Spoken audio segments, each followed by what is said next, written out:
დღეს გრძელი ვიდეო იქნება, ამიტომ ვისაც ნერვები არ გაქვთ, ასკროლეთ. დღეს ვისაუბრებთ რეტიკულური ფორმაციის შესახებ. იგივე reticular activating system. ცოტა რთულად ჟღერს, მაგრამ რეალურად არაფერი რთული არ არის ამაში. და გავარჩიოთ ახლა რა არის ეს.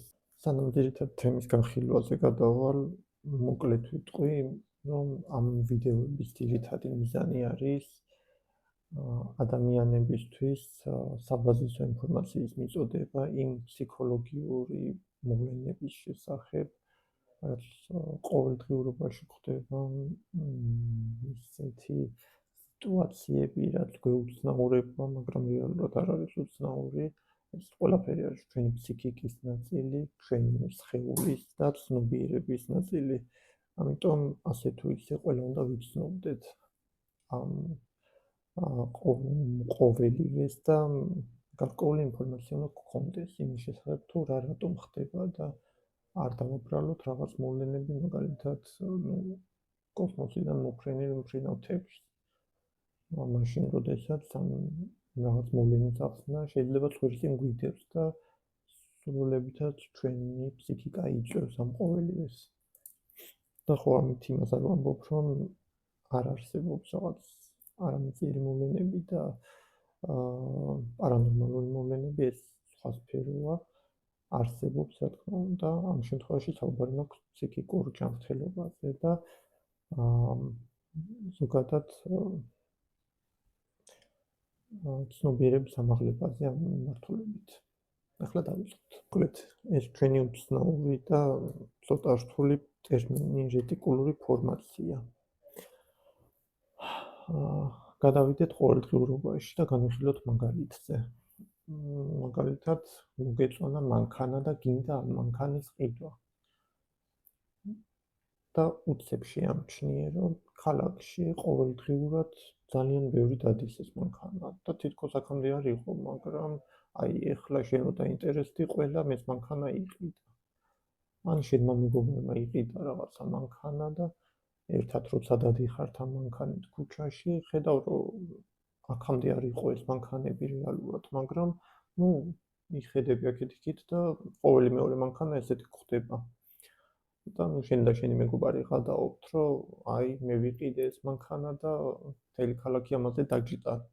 ტრენდის შემომტანი ყოფილვარ. ასევე რაღაც მაგალითად დაინტერესდი რაღაცა სხვა პროფესიით და გარშემო ხდება ყველაფერი ამ პროფესიასთან დაკავშირებით, სასწავლო კურსები, რაღაც ვაკანსიები ამ პროფესიის მიმართულებით, ინტერნეტშიც მასალა ხდება ამასთან დაკავშირებით და შენ ვფიქრობ, რომ მე რო დავინტერესდი ახლა ამ პროფესიით, ესე იგი სამყარო ნიშანს მაძლევს და ამიტომ ხდება ესე ხშირად, რომ ეს სწორი გადაწყვეტილება იყო, რომ მე ამ პროფესიით დავინტერესდი. მაგრამ რა ხდება რეალურად? რეალურად სამყარო არ იცვლება შენს ირგვლივ. ის ისევ ისეთია, როგორც აქამდე იყო და ისევ ისეთად დარჩება მომავალშიც. ეს ყველაფერი კი ხდება აქ. ამას განაპირობებს რეტიკულური აქტივობის ცენტრი, რომელიც ტვინში მდებარეობს. და რა არის ახლა ეს? მარტივად რომ აღიქვათ, გადმოვიტანოთ ისევ რეალობაზე და მაგალითის სახით ავხსნათ. წარმოიდგინე შენ ხარ რომელიღაცა კომპანიის ხელმძღვანელი, ზიხარ შენს კაბინეტში, აკეთებ შენს საქმეს და მიმღებში გიზის მდივანი, რომელსაც დავალება აქვს, რომ მიიღოს ზარები, მიიღოს ასევე შემოსული ინფორმაცია კომპანიაში და შენამდე მოიტანოს მხოლოდ ის ნაწილი, რომელიც მნიშვნელოვანია შენთვის ამ მომენტში და შენი კომპანიის წარმატებისთვის. ზუსტად ასე იქცევა ჩვენი რეტიკულური აქტივობის ცენტრი.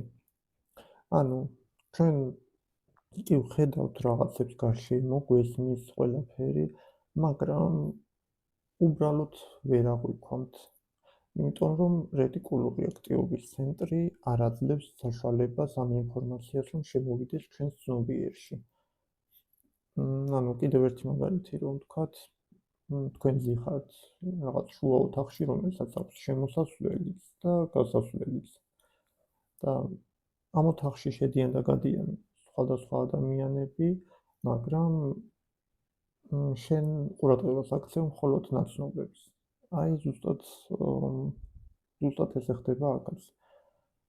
შენთვის ცნობიერებაში რეტიკულური აქტივობის ცენტრს შემოაქვს მხოლოდ შენთვის საჭირო ინფორმაცია და სხვა დანარჩენი რჩება მის გარეთ. ერთგვარად თითქოს ტოვებს შეგრძნებას, რომ რაღაც არასამართლიანად ხდება, იმიტომ რომ შენ სირგვლივად ასე რაღაც ხდება და შენ თითქოს ვერ სამჩნევ ამ ყველაფერს. მაგრამ რეალურად საჭიროა, რადგან ყველაფერს რომ ყურადღება მიაქციოთ და ყველაფერზე კონცენტრირდეთ, უბრალოდ ავფერხდებით. სწორედ ამისგან გვიცავს ეს ჩვენი რეტიკულური ფორმაციის ცენტრი.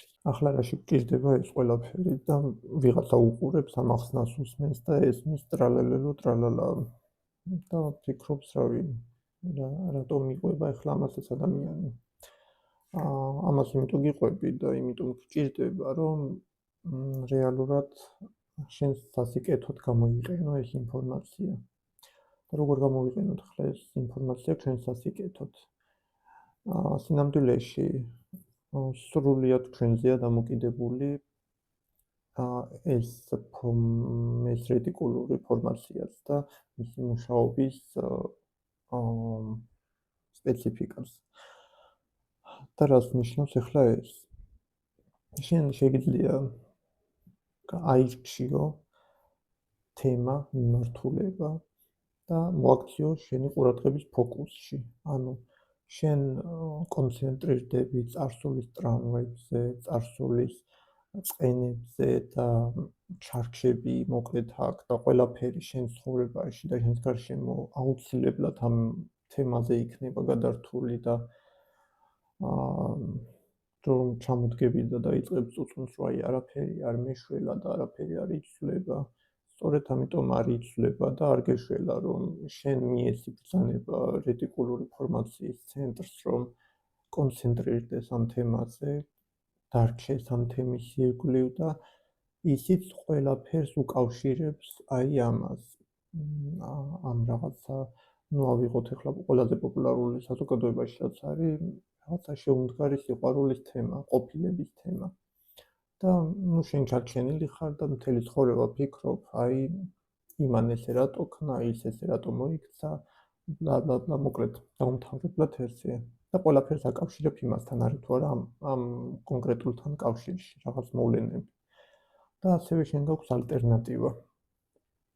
დაანებო ამ ერთი და იგივე ადგილის ტკეპნას თავი, რადგან წარსული უკვე წარსულია და რამდენიც არ უნდა ქექო, იმას ვეღარ გამოასწორებ.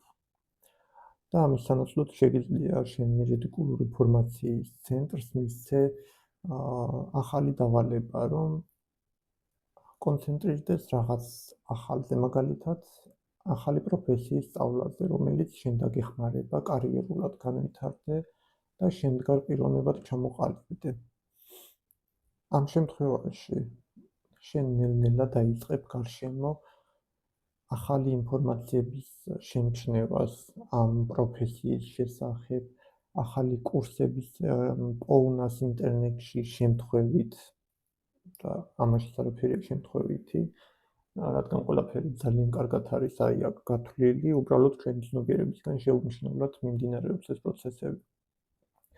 და ერთ დღესაც აღმოაჩენ ისეთ სამსახურს, როდესაც ამ პროფესიას შეისწავლი, რაც შეცვლის შენ ცხოვრებას და იტყვი, რომ აი იმ დღეს კარგად მოვიქეცი, როცა გადავწყვიტე, რომ აი ამ მიმართულებით გადამედგა ნაბიჯები. ხო, მოკლედ იმედია ვინმეს გამოგადგათ ეს ინფორმაცია და წესით უნდა გამოგდგომოდათ. მე წავედი და დაგიბრუნდებით შემდეგი საინტერესო თემით.